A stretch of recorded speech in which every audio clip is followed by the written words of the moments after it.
You are with Star Television, and this is the National News Bulletin. I am Leonora Jawara. First, the top stories.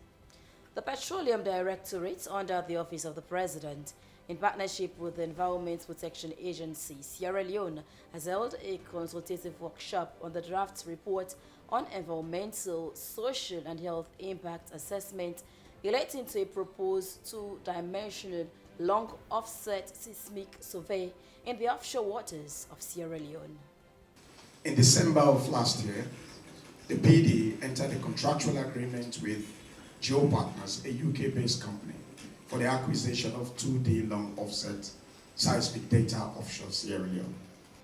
The Joint Medical Unit of the 34 Military Hospital, in collaboration with the Ministry of Health and Sanitation, has ended a 3-day medical simulation exercise on the Ebola virus disease, aimed at identifying gaps and determining the level of preparedness in an event of an outbreak. An Ebola treatment unit. We get the knowledge and expertise for set up an Ebola treatment unit. We clearly show say yes, it is there. The West African Civil Society Forum, WASCOF, a regional body of civil societies, has engaged medical practitioners and the general public on their ongoing regional capacity building on the Africa Charter on Democracy, Election and Governance. Civil Society Forum, we cover all the 15 countries in West Africa. We have a physical presence in every country in West Africa. The Next Movie Star, in collaboration with the Ministry of Information and Communication, has launched the Star Prize for the winner of the TV reality show Sierra Leone's Next Movie Star.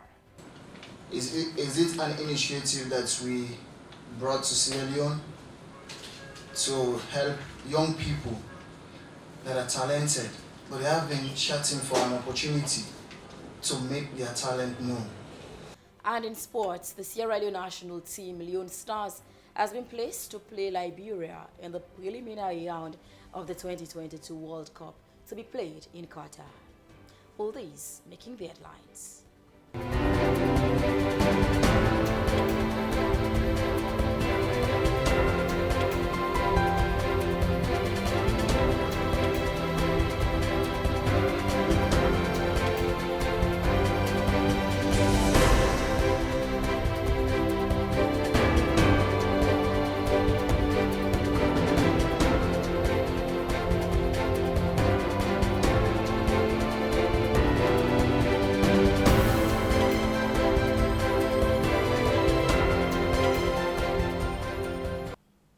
And now the news in detail.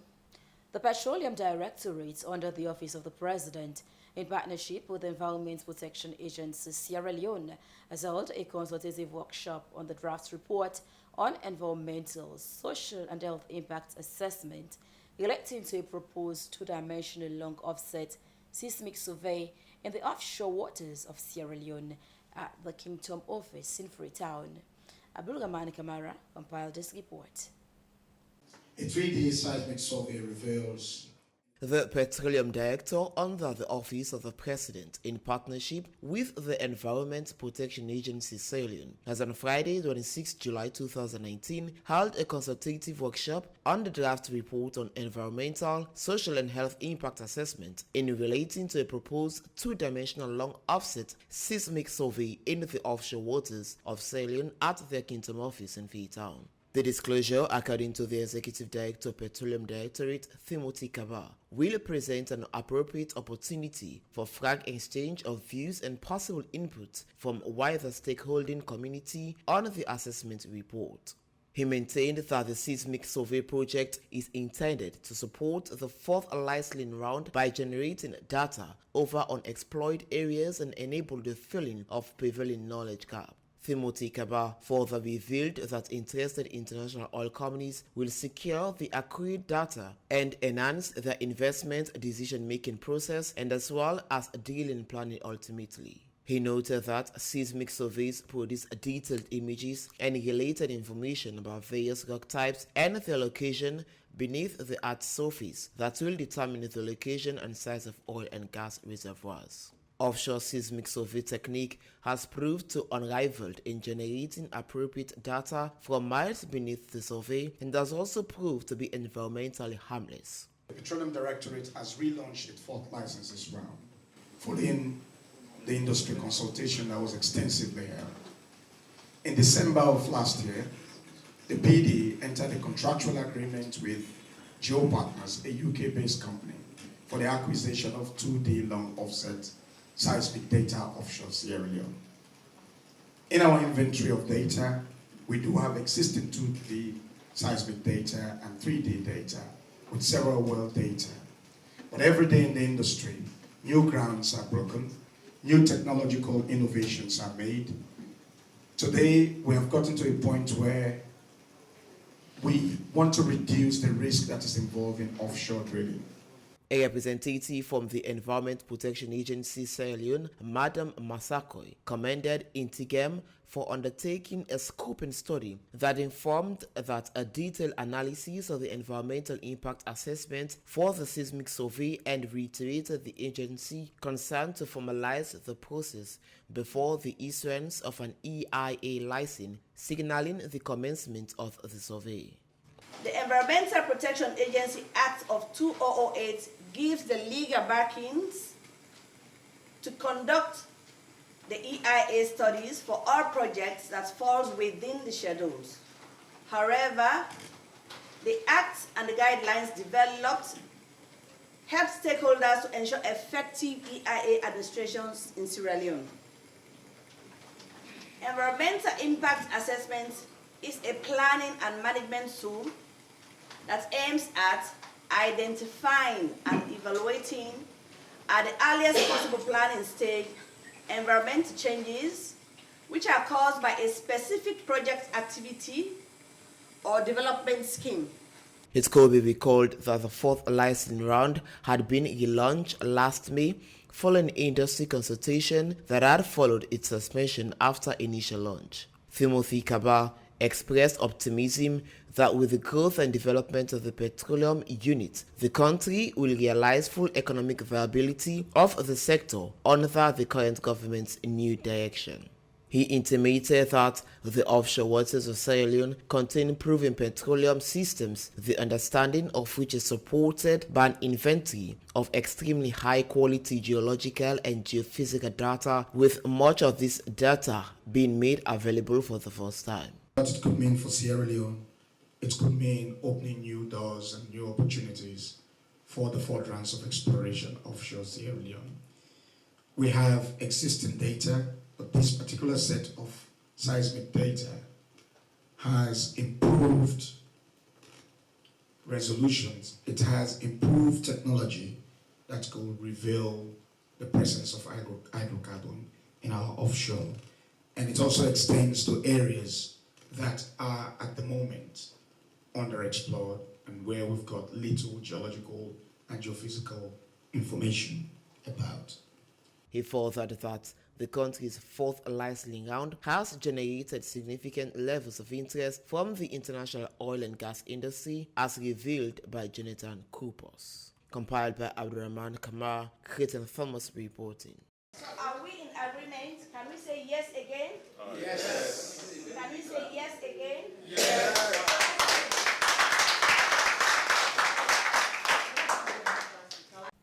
The Joint Medical Unit of the 34 Military Hospital, in collaboration with the Ministry of Health and Sanitation, has on Saturday, 27 July 2019, concluded a 3-day medical simulation exercise on the Ebola virus disease at the Hastings Peace Mission Training Center, aimed at identifying gaps and determining the level of preparedness in an event of an outbreak. Let's have more in this. An Ebola treatment unit. We get the knowledge and expertise for set up an Ebola treatment unit. We clearly show say yes, it is there. But not to just for set up the unit. We get the ambulance, couch patient. When you receive a patient in an Ebola treatment unit, waiting I ability for triage, you categorize that patient properly for onward management. And in the process, we ensure say the health workforce the health workers are protected. That was tested. We also test your ability for dress up properly in your personal protective equipment or gear. We include donning and doffing. We also test your hygienist there. That waste where the common award, how it will be collected and managed. Structure. I'm so proud for this Lonian say we're able to build this structure, and the structure so strong. Look at the rain where they come. Apart from the leak where they leak, the structure very, very strong. We know waiting for do. When rain when they come and see some people and they go around and they put the plastic barrier down and they put the other barrier down. So me, I want to say, first of all, I'm big positive things on this road.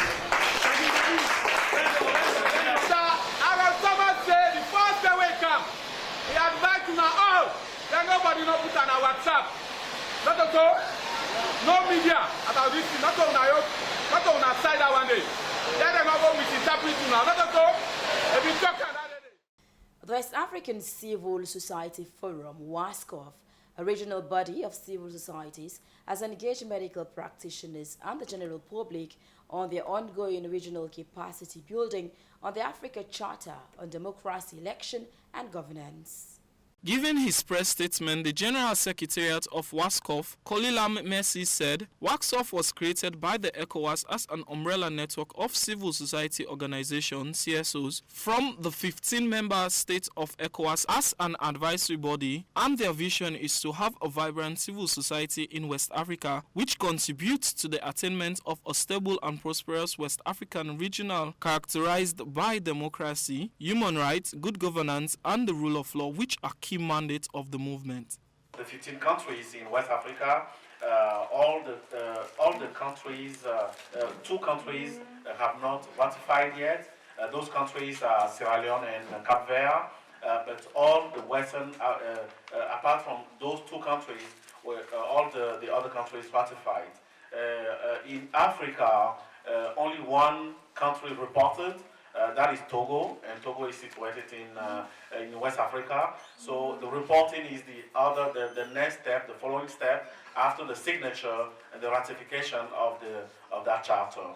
So we are here also to share experience with many CSOs, with all the CSOs here, in order to make sure that citizens are well capacitated to question their MPs, to question their governments. So when the citizens are well capacitated, they are well educated about their role and responsibilities about ACDEC, about African Charter on democracy, election and governance. Further went to state that WASCOF is functionally operating in Sierra Leone and are currently engaging 30 CSOs in the country on the African Charter on democracy, election and governance as a way to help CSOs to ask the right question and to the right individual responsible, as well as engaging community stakeholders to help them understand what their mandates are as leader in the various community.